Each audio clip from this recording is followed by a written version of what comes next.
Whoa. America is reeling tonight as a wave of devastating disasters tears across the nation almost simultaneously. In the Northeast, deadly cold and relentless lake-effect snow buried entire towns, stranded vehicles, and forced families indoors as frozen lakes turned into silent traps. At the very same moment, the West Coast was being overwhelmed by water. Record rain and violent tides flooded California communities, submerging cars, triggering mudslides, and forcing evacuations as cliffs collapsed beneath homes perched above the sea. But perhaps the most unsettling discovery came from beneath the soil of Florida. Beneath ground long considered calm and stable, unexplained earthquakes began to shake the region, opening massive sinkholes and pushing residents from their homes. These events are not isolated. They are unfolding together. The question is no longer simply what is happening, but what may be awakening beneath us. Before we go further, take a moment to like this video, subscribe, and stay with us, because what comes next may change how you see this moment. America entered the new year facing a level of weather contrast rarely seen unfold so sharply and so quickly. In the Northeast, an intense Arctic air mass settled over major population corridors, driving wind chills into the single digits during the first weekend of January. Meteorologists confirmed that lake-effect snowbands over western New York became nearly stationary, dumping more than 27 inches of snow in communities south of Buffalo and near Syracuse. Visibility dropped to near zero. Highways turned into frozen parking lots. Residential streets became impassable corridors of white. The danger wasn't only on the roads. On Long Island, first responders rushed into icy water after an 8-year-old boy fell through what appeared to be solid ice. Body camera footage captured officers sliding across frozen ponds to reach him, reinforcing official warnings that frozen lakes and ponds were unstable and deadly. Authorities repeated a simple message again and again: do not walk on the ice. What looks firm can collapse without notice. While the East was locked in ice, the West Coast was overwhelmed by water. In California, a month's worth of rain fell in a single day in parts of Southern California. At the same time, extremely high tides flooded neighborhoods around the San Francisco Bay. Cars were submerged, streets disappeared under murky water, emergency crews raced from one rescue to the next. In San Bernardino County, first responders pulled children from washed-out vehicles as saturated ground began to fail beneath them. Officials warned that mudslide risk was rising rapidly as hillsides absorbed more water than they could hold. Meteorologists stressed that these were not unrelated events. A single unstable atmospheric pattern produced simultaneous extremes: deep freeze in the east, flooding in the west. One system, two opposing outcomes. Ice on one side of the nation, water on the other. Communities immobilized by snow while others evacuated rising floodwaters. Scripture gives language to moments like this. Job 37:10 says, "By the breath of God, ice is given," presenting cold not as randomness, but as directed force. Luke 21:25 warns of distress among nations, the sea and the waves roaring, a picture of societies shaken as creation itself responds. These verses do not describe gentle imbalance. They describe pressure, division, and warning. When one side of a nation freezes while the other drowns, the issue extends beyond meteorology. It raises a deeper question of discernment. Are we simply tracking forecasts or recognizing a season being revealed?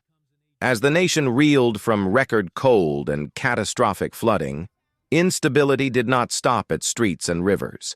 It moved to the edge of the continent itself. Along the Pacific coastline, the land began to fail beneath people's feet. City officials across Southern California issued urgent warnings after sudden landslides erased entire hillsides, leaving multi-million-dollar homes suspended over collapsing cliffs. Evacuation orders followed with little notice. Roads were closed. Residents were told to leave as the ground beneath their homes no longer held. From Big Sur to Santa Cruz, from Malibu to San Diego, failures appeared almost simultaneously. Pavement sagged toward the sea. Roads split open. Cliffs shed rock without warning, sometimes overnight. Entire sections of coastline quietly retreated while communities slept. Scientists warned this was not ordinary erosion. Winter storms delivered extreme wave heights repeatedly, with little recovery time between impacts. Swell after swell marched across the Pacific without pause. Each wave forced seawater deep into ancient fractures, compressing trapped air and prying rock apart from the inside. Solid stone began behaving less like a wall and more like a brittle shell. Sensors embedded along the coast recorded troubling signals, micro-vibrations inside cliffs, internal cracking sounds, retreat rates accelerating far beyond normal expectations. Researchers now speak cautiously of system-level change, not isolated events. Scripture warned of moments like this. Luke 21:25 speaks of a time when the sea and the waves roaring would signal distress among nations. Not ordinary storms, but creation reacting to deeper upheaval. When land fails where it once held firm and the sea advances beyond its bounds, the Bible frames these moments as warnings before collapse. The question is not whether the earth can shake, but whether we are paying attention when it does. Beneath Florida's calm turquoise waters, something unseen also began to move. While the surface appeared peaceful, offshore seismic sensors detected repeated tremors rising from beneath the Atlantic shelf. According to the United States Geological Survey, these were not random vibrations. They formed clustered seismic swarms in a region long considered geologically quiet. Florida sits far from major plate boundaries, yet the ocean floor beneath it began to shift. As the tremors continued, changes appeared above. Along large stretches of Florida's coast, abnormally powerful waves slammed into the shoreline in steady succession. These were not storm waves driven by weather systems. There were no hurricanes offshore, no squall lines, no sudden pressure drops. Yet the waves kept coming, tall, dense, and relentless. Each impact carried weight, not spray, loading pressure again and again. Then the ground gave way. Massive sinkholes opened along the coast and offshore, some stretching hundreds of feet across. Entire sections of seabed collapsed inward as if their internal support had failed. What appeared on land as sudden sinkholes was beneath the waves a structural adjustment of the ocean floor itself. Authorities sealed off large stretches of coastline under a chilling phrase, national security risk, offering few details beyond the acknowledgement that something beneath the ocean was no longer stable. For those familiar with Scripture, the parallels were unmistakable. Luke 21:11 speaks of earthquakes appearing suddenly in unexpected places.